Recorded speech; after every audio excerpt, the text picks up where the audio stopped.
everyone. Welcome back to Tim with Tomes and Tales. I'm Tim, author of the short story Werewolves of the West and the hardboiled detective novel Baltimore City.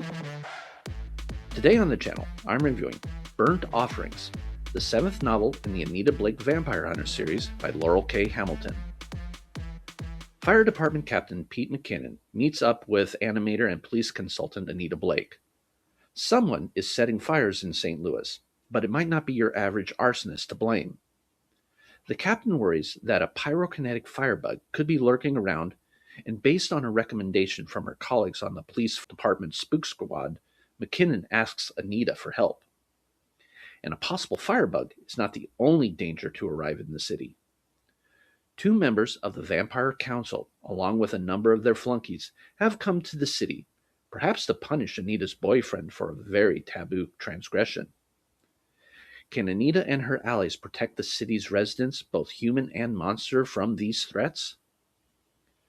Burnt Offerings is an urban fantasy that is part crime noir, part political intrigue, and a revenge quest added to a paranormal romance.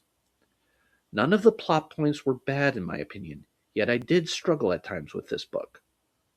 I thought there were too many characters and side plots, and yet somehow many of the scenes lingered on for longer than they should have.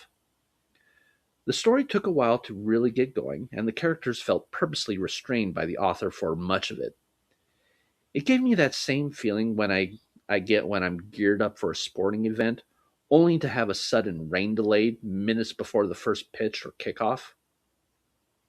The book starts off with the promise of a new villain, a pyrokinetic firebug that I mentioned. But that story, along with the return of the Spook Squad and Anita's protege Larry, are thrown on the back burner as the Vampire Council, their entourage, and their evil plans are revealed. I kid you not, at one point I was introduced to at least a half a dozen villains that teasingly tormented Anita and her allies one after the other in a very long scene. I estimate probably about 2/3 of this book was just the opening act, which seemed far too long.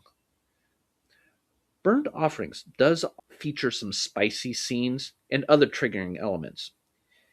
Even I thought some of it was getting freakier than usual. I do think Anita chose the wrong person to be involved with, but overall, I didn't really mind the romance or the love triangle parts of this book. Perhaps the story was just overloaded.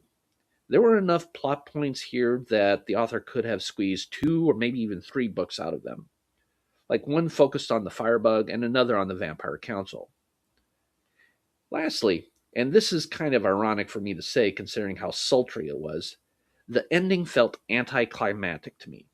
Yeah, a lot of build-up for not much payoff.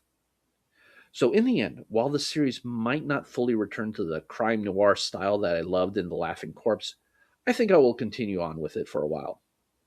If you are a person who likes adult-themed romance, steamy urban fantasy, and trashy fiction in general, you might get a kick out of Burnt Offerings. Anyway, thank you for joining me on my review today. Please hit like and subscribe if you want to help out the channel, or check out some of my own stories. I'll leave links to them below. Stay safe, everyone, and happy reading.